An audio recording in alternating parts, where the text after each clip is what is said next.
So I've heard the type of IPA that we're making referred to as a Northwest IPA before. It is a Northwest style IPA. What makes it Northwest style?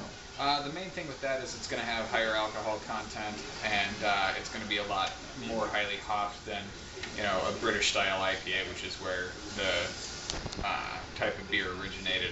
And your other IPAs that you'll find across the country out in the Midwest and over back east in like New York and whatnot, they'll have they've got their own brewing scenes, but the Northwest style IPA is really what defines the American style IPA. So I have heard the story before of why it's called an IPA, but would you tell it? Back when the British were colonizing India, they didn't really have the ability to be brewing the beer there because the temperatures were way too hot and you weren't able to get all the ingredients that you needed readily available. And shipping beer was unreasonable because if you're putting your beer in the boat and running it out there, you're taking a hell of a lot of beer, which is taking up a lot of space. Sure. And it's getting all shaken up, and it's not going to survive the voyage. It's going to spend a lot of time on that boat, and if it's not clean, it's going to be a little nasty by the time it gets there. Yeah. So the East India Trading Company paid a couple of different breweries to start making bigger, more highly hopped beer that could survive the voyage. What about the hoppiness makes it so it survives? The hops themselves have kind of an antiseptic characteristic about them, so they help keep different bacteria and wild yeast at bay. But so they started making higher alcohol content beers, in the 8 to 10% alcohol range, and they would dry hop them.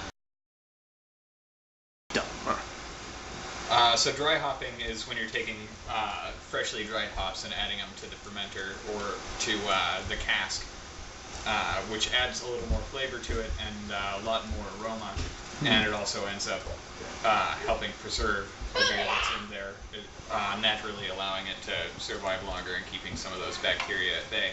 Sure. For that long boat trip to India. Yeah, for the long trip, I know it would have to go, all the way around the Horn of Africa and then back up the other side of Africa to get to India.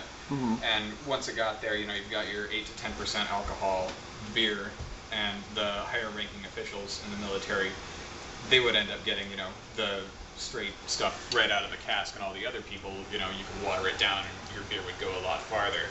But that's not a beer that was being produced in England for the people in England. But by the time the people who had been there working in the colonies went back home, they ended up hassling the brewers there to end up producing the IPAs again for them there. And that's where the IPA, then the modern IPA started coming into play. And then brewers from England, once they got over to the Americas, started producing highly hopped beers again.